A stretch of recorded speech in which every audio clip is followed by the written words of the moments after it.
Excellent après-midi à toutes et à tous et bienvenue à cette grande édition du journal à langue française. Vous êtes en compagnie de Patrick Nilidandi. Tout de suite les titres de cette édition. Ouverture de la conférence ministérielle de la francophonie à Kigali. La secrétaire générale de l'Organisation internationale de la francophonie, Louise Mushikiwabo, exhorte le pays membre de cette organisation à adopter des nouvelles mesures visant à renforcer la dignité et les droits des femmes, alors que le multilarisme actuel ne permet pas de surmonter les crises internationales. À la 46e conférence des ministres de la francophonie, les femmes entrepreneurs issues des pays membres ont partagé avec les participants leurs témoignages sur le parcours qu'elles ont traversé ainsi que les obstacles qu'elles rencontrent dans leurs efforts de contribuer au développement de leur pays.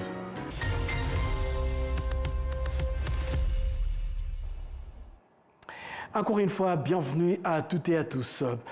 La conférence ministérielle, tout d'abord pour commencer ce journal, la secrétaire générale de l'Organisation internationale de la francophonie, Louise Mushikiwabo, exhorte donc les pays membres de cette organisation à adopter de nouvelles mesures visant à renforcer la dignité et les droits de la femme, alors que le multilatéralisme actuel ne permet pas de surmonter les crises internationales. Le reportage de Jean Damascène Manichimo.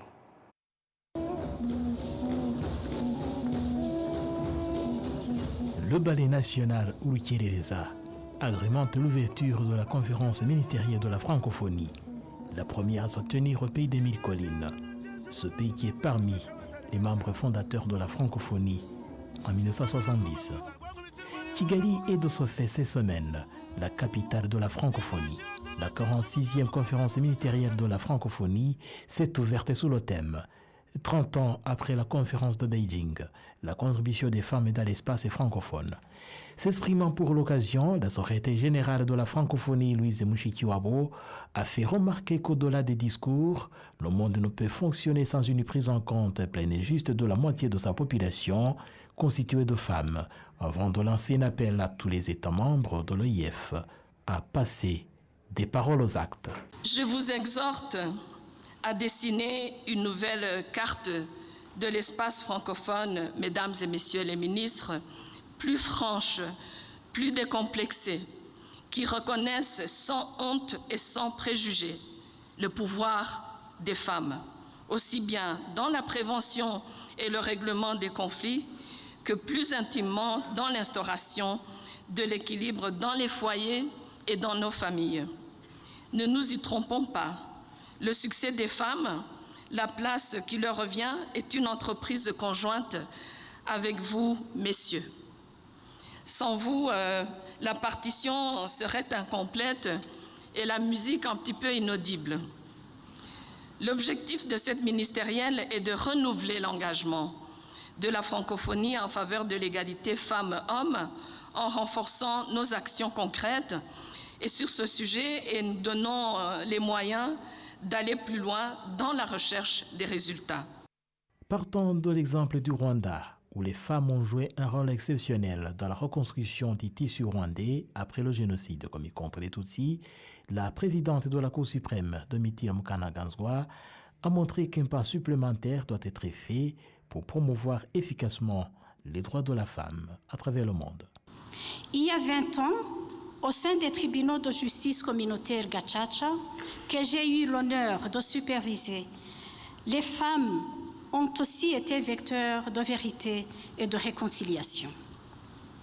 Aujourd'hui encore, les femmes représentent la moitié des médiateurs de proximité et des travailleurs communautaires engagés bénévolement à travers tout le pays.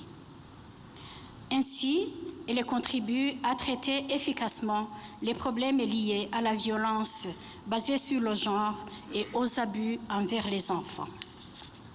Mesdames et messieurs, à l'occasion des 30 ans de Beijing, nous avons la responsabilité collective de transformer les promesses du passé en actions mesurables et irréversibles.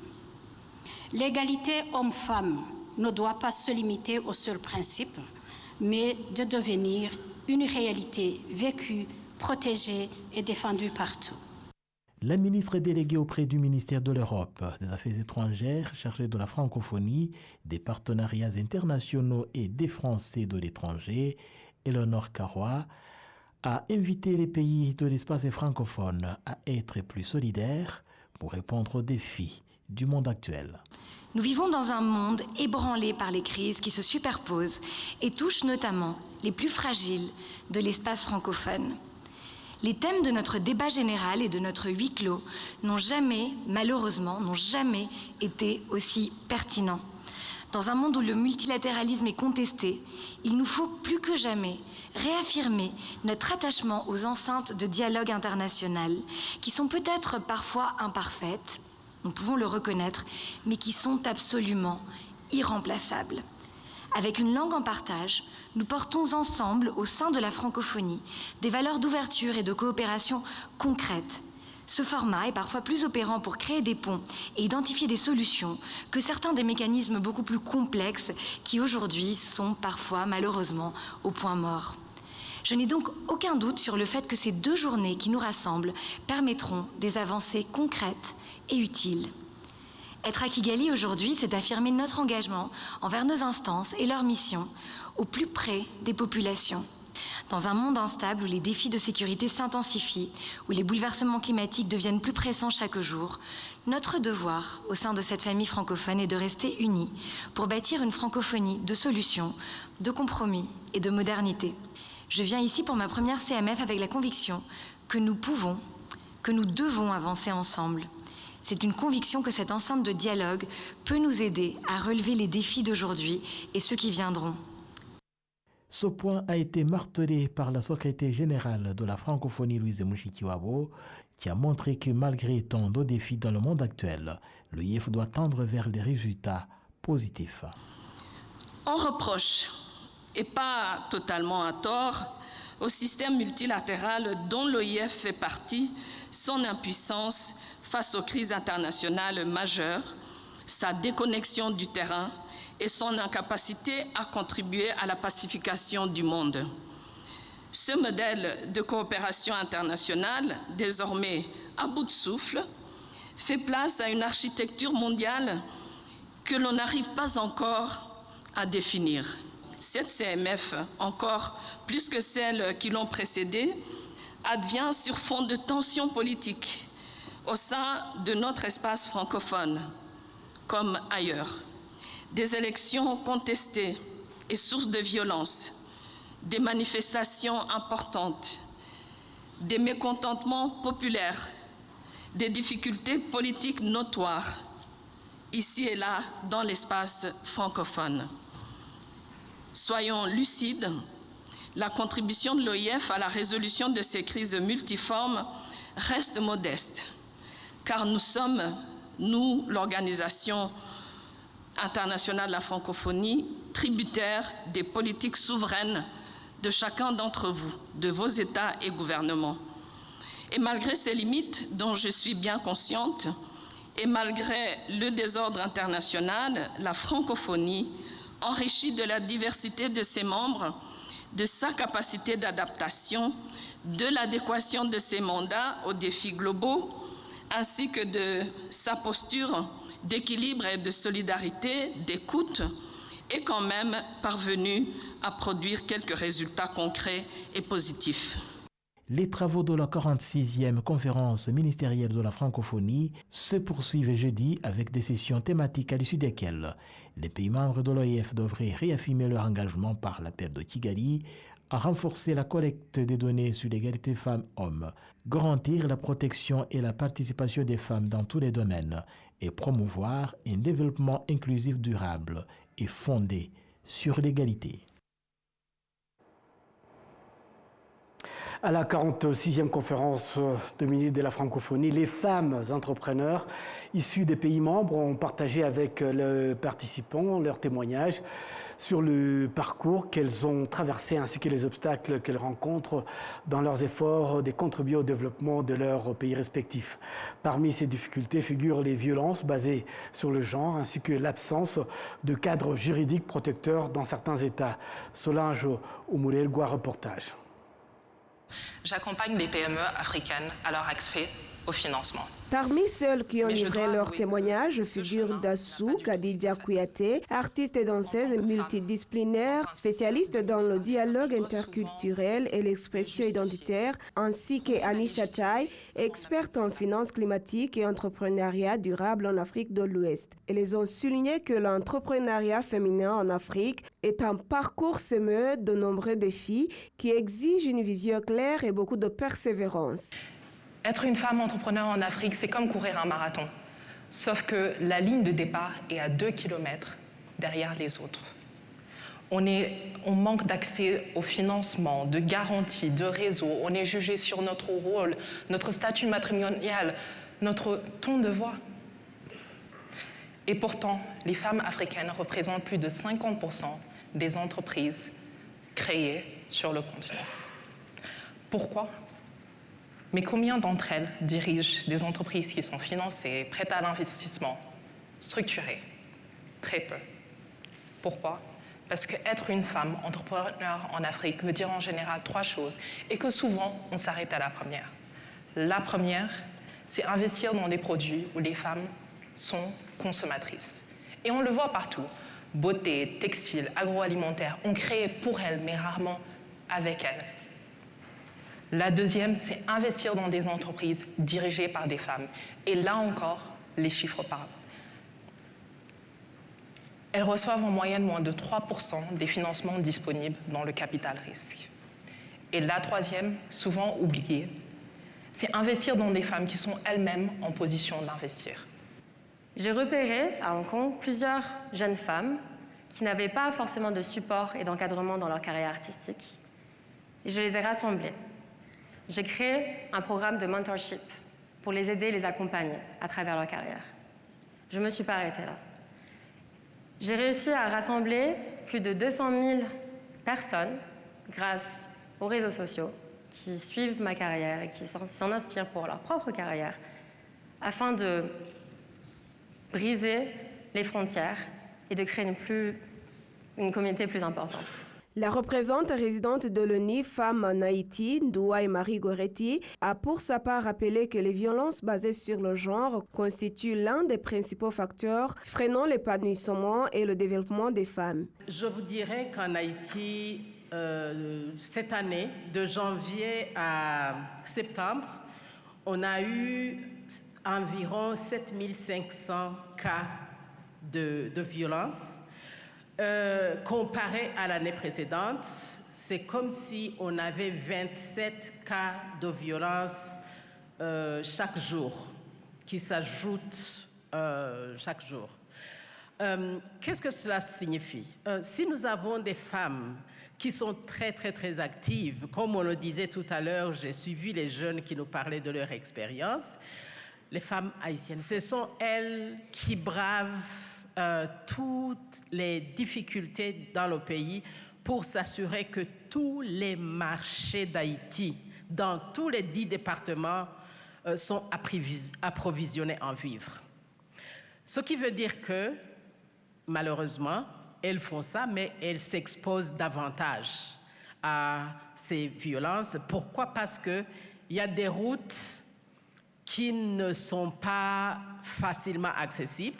Il y a des routes que ces femmes vont devoir emprunter pour justement aller collecter les produits dans les champs, pour aller collecter les produits artistiques et les ramener dans les marchés. Je ne vais pas vous dire il faut prévenir ces violences, il faut apporter assistance à ces femmes, il faut absolument leur trouver du réconfort. Je vais vous dire qu'il faut d'abord adapter les lois au niveau de vos pays. Il faut d'abord impliquer les femmes dans la participation politique. Pourquoi? Parce qu'une fois que les femmes sont présentes dans les instances de prise de décision, elles vont justement pouvoir s'occuper de tout ce qui est loi, tout ce qui est stratégie et politique pour justement s'assurer que elles ne continuent pas à subir des violences qui restent non punies. Marie Longevin, co-directrice de l'Observatoire francophone pour le développement inclusif par le genre, a indiqué qu'un projet de centralisation des données concernant les femmes occupant les postes décisionnels et d'autres fonctions clés dans le développement est en cours, estimant que cette initiative permettra de mieux identifier les lacunes existantes. La recherche nous montre clairement que le fossé des données, ça coûte cher en termes de suivi des politiques publiques. Parce que quand on n'a pas des institutions statistiques robustes qui sont capables de suivre les progrès, bien, ces progrès-là, justement, vont rester invisibles, puis on se retrouve avec des politiques publiques qui sont nettement moins efficaces. Puis nos études nous montrent aussi qu'un très faible investissement au niveau des données peut générer des impacts et des gains considérables en matière d'efficacité budgétaire et de politique sociale. Donc, nous, à l'Observatoire francophone pour le développement inclusif par le genre, on est une unité de recherche qui a été créée en 2022 à l'UQAM en partenariat avec l'Agence universitaire de la francophonie. Et ce qu'on pilote comme projet phare depuis quelques années, c'est un projet pour construire une infrastructure numérique ouverte qui va être en mesure, justement, d'intégrer, d'harmoniser et de rendre interopérable, c'est-à-dire donc consultable dans un même endroit, les plus grands jeux de données internationaux, ainsi que des données nationales, voire des données qualitatives, tout ça dans un même point d'accès. C'est la première fois que la conférence des ministres de la francophonie se tient dans les pays d'Afrique de l'Est et plus particulièrement au Rwanda. La rencontre durera 2 jours. Restons toujours dans le domaine de la francophonie. Le Rwanda se félicite de l'impact du programme de mobilité des enseignants du français sur l'enseignement et l'apprentissage du français dans le pays. Ce programme a été lancé en 2020 au Rwanda par la secrétaire générale de l'OIF, Mme Louise Mushikiwabo. Les enseignants du programme de l'OIF de mobilité des enseignants pour le renforcement du français se félicitent donc de cette volonté affichée des apprenants rwandais en début du cycle du secondaire pour apprendre et approfondir la langue française.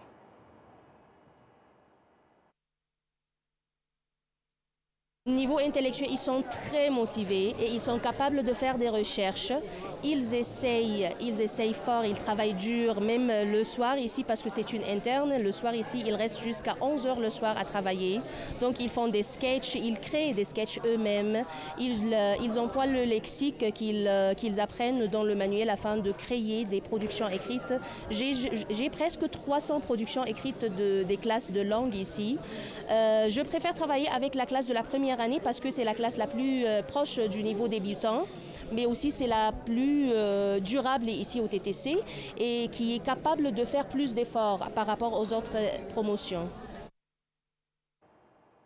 3 ans donc après son lancement, l'organe rwandais de l'éducation de base estime que le programme de mobilité des enseignants a permis de porter un coup de pouce à l'enseignement et à l'apprentissage du français dans les écoles du Rwanda. Les responsables de ce programme, Léon Mugenzi, se félicite des avancées positives dans ce programme et indique espérer bientôt voir les enseignants rwandais participer à ce programme dans d'autres pays.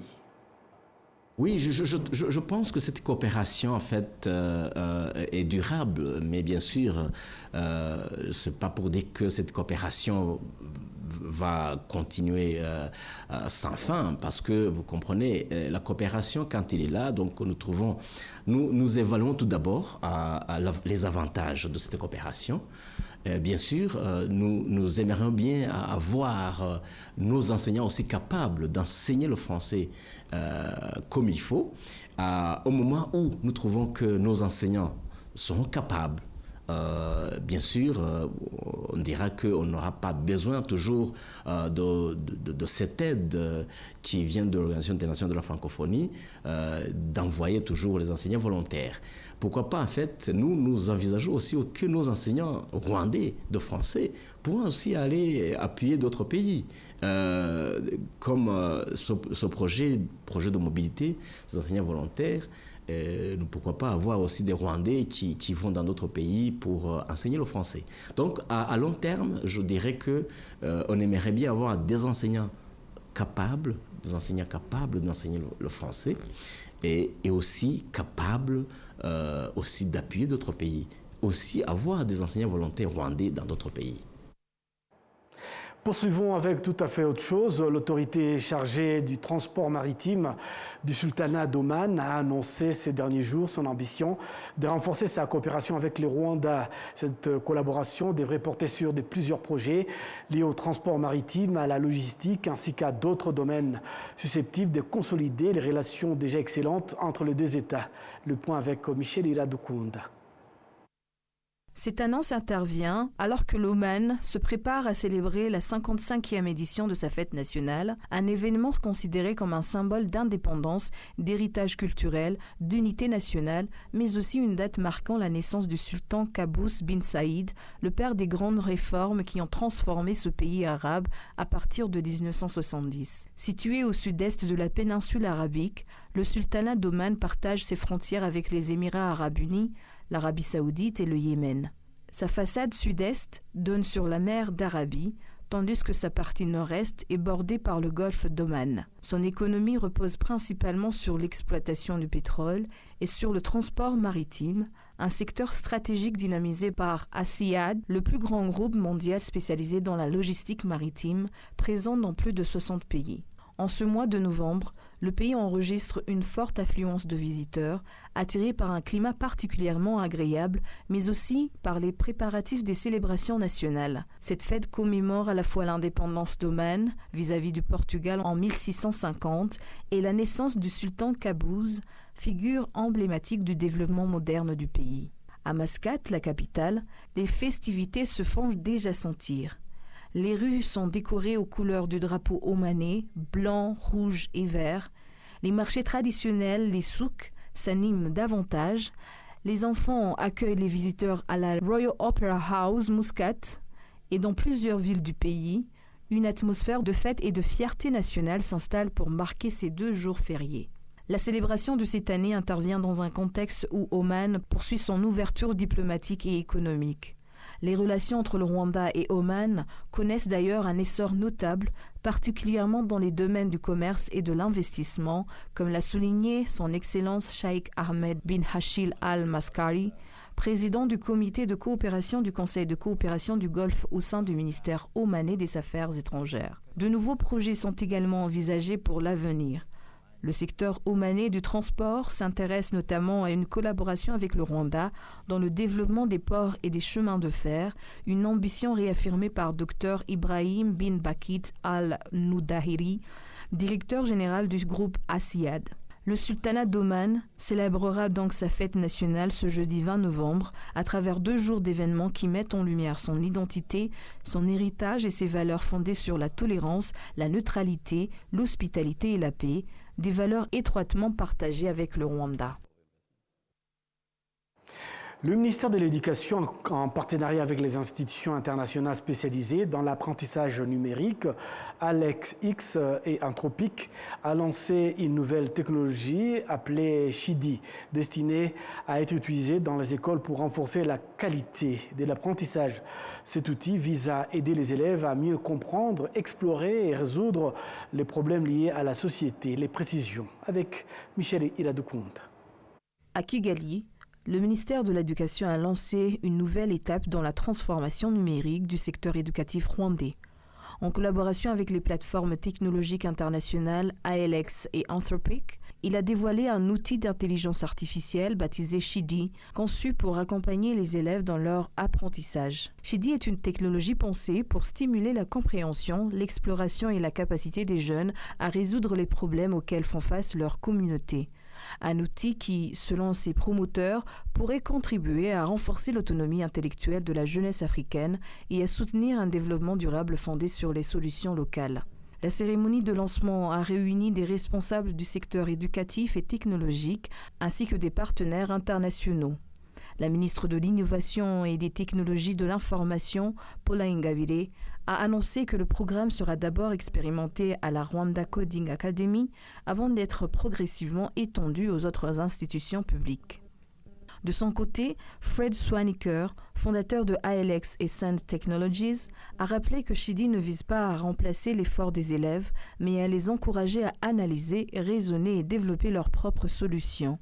Pour Drew Bent, directeur d'Education Anthropic, ce partenariat s'inscrit dans une volonté d'améliorer la qualité de l'enseignement grâce à une technologie déjà utilisée par près de 200 000 étudiants dans le monde. Le Rwanda devient d'ailleurs le premier pays africain à adopter officiellement cette innovation. Avec Shidi, le gouvernement espère accélérer l'intégration de l'intelligence artificielle dans le système éducatif, tout en donnant aux élèves rwandais les outils nécessaires pour devenir des acteurs clés de l'innovation sur le continent.